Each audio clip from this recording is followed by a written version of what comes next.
Hi అండి. ఈరోజు వీడియోలో ఖర్చులు కనిపించుకోకుండా క్రాస్ బెల్ట్ ఎలా స్టిచ్ చేసుకోవాలో చూద్దామండి. ఫస్ట్ లైనింగ్ క్లాత్ కట్ చేసుకుందాం. క్రాస్ బెల్ట్ బార్ వచ్చేసి 10 తీసుకుని కట్ చేసేసుకుందాం.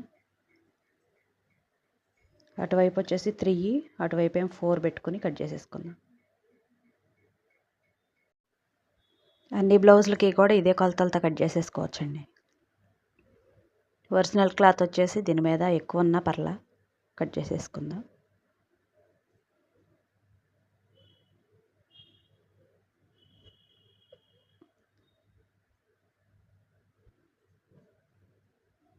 మన ఫార్ములా వచ్చేసి బ్లౌజ్కి స్టిచ్ చేసేటప్పుడు చూద్దామండి. క్రాస్ బెల్ట్ మందంగా రావడానికి ఇంకా ఎక్స్ట్రాగా కూడా ముక్కలు కట్ చేసి ఉంచుకుందామండి. లైనింగ్ ముక్కలల్లా లోపల వైపుగా పెట్టుకుని ఒరిజినల్ క్లాత్ అల్లా పై వైపు ఇలా పెట్టుకుని కొంచెం పైకే పెట్టుకుందామండి. ఇలా ఈ విధంగా స్టిచ్ చేసుకుంటే నీట్గా ఉండిద్దండి. ఖర్చులు లోపలికి వెళ్ళిపోతాయి, పైకి కనపడవు. ఒకసారి జాగ్రత్తగా చూడండి. ఇక్కడ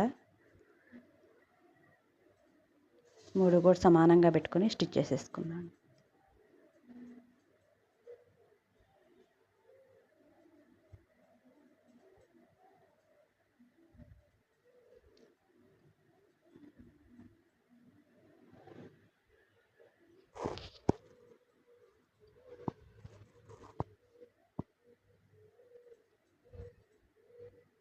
ఇప్పుడు రివర్స్ చేసేసి పైన కుట్టేసుకుందామండి.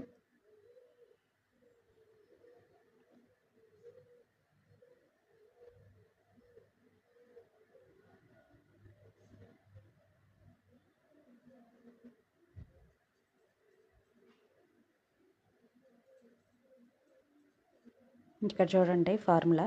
ఒక్క ఫార్ములా గుర్తుపెట్టుకుంటే అన్ని బ్లౌజులు స్టిచ్ చేసుకోవచ్చు. ఇటువైపు వచ్చేటప్పటికి 2 పెట్టుకుందాం.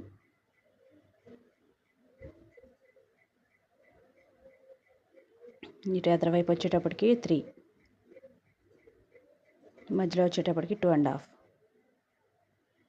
ఇలా పెట్టుకుని ఈ 3 లైన్లని కలుపుతూ మడత పెట్టి స్టిచ్ చేసుకుందాం.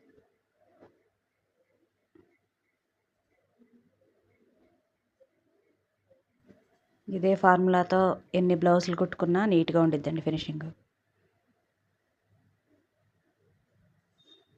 ఇప్పుడు ఒరిజినల్ క్లాత్ని కూడా లోపలికి మడిపి స్టిచ్ చేసుకుందాం.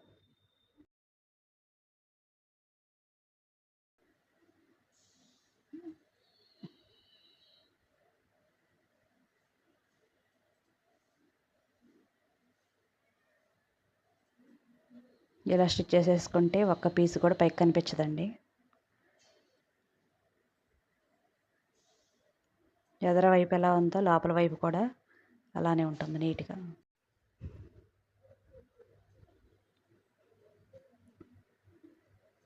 ఇప్పుడు ఈ బ్లౌజ్ని చూడండి, బోటిక్స్లో కుట్టిన బ్లౌజ్లా ఫినిషింగ్ వస్తుంది. రివర్స్ చేసి చూద్దాం. ఇప్పుడు లోపల వైపు కూడా ఒక్క పీస్ కూడా ఏం కనిపించడం లేదు. ఫ్రంట్ ఎలా ఉందో లోపల వైపు కూడా అలానే ఉంది.